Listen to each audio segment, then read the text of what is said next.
The PolkaDot's Guide to Police Action. Written and read by Mary Teresa. Copyright 2016. Number 1. Your rights are non-existent the moment the siren blares and the police lights shine.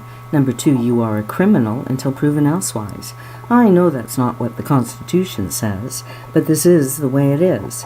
This is, de facto, the situation. Your vehicle matches the description of one driven by a killer. It does not matter your husband is sleeping beside you, nor that the kids' hockey equipment is stowed in the back. The cop is afraid you are the killer. You may be a better shot than he, and at last report, you were well armed. Give the kid a break. He's 3 shifts into being a cop. For some god-awful reason, he is alone. Never make a person possessing a gun afraid. Dispel his fears. Do precisely, exactly, until the last dotted J, what this gun-toting civil servant tells you to do. Right now he is the trained killer, but he only got 8 out of 10 on his last pistol exam, and his hand cannot stop shaking. He yells through the car's onboard PA system, "Turn your engine off, place your hands where I can see them." But the feedback almost squeals out his command, and you really can't believe you're being ordered about in this way. You turn to your husband, who only now is waking, and say, "What did he say?" The motion causes your foot to slip, and it touches, caresses the accelerator. Unlike the young civil servant behind you, you drive a $90,000 luxury SUV.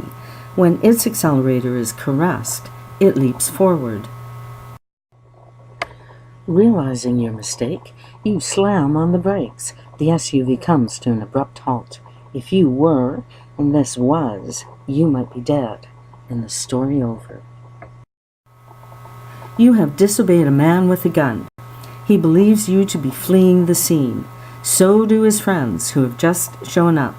They ram your $90,000 SUV with their 7-year-old squad car, albeit ineffectively. The ramming apparatus falls off. For a moment, only a dull thud is heard as it hits the tarmac.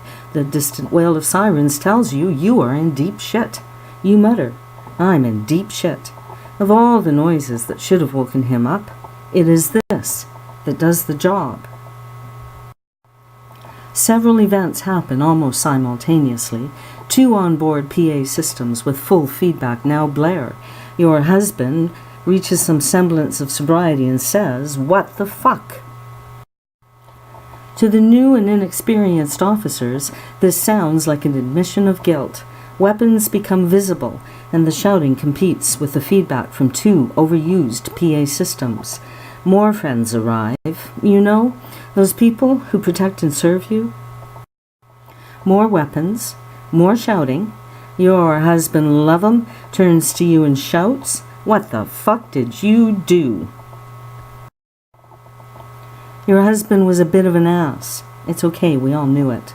He makes a sudden, ill-timed movement. One you have eluded before. You elude this one now. You hear the explosion of gunshot in safety glass and feel a searing pain in your right shoulder.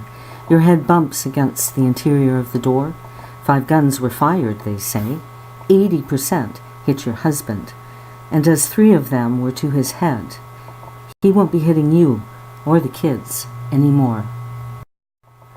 As if this was not satisfying enough, the city and various insurance companies sent you and the kids to Tahiti. Forever.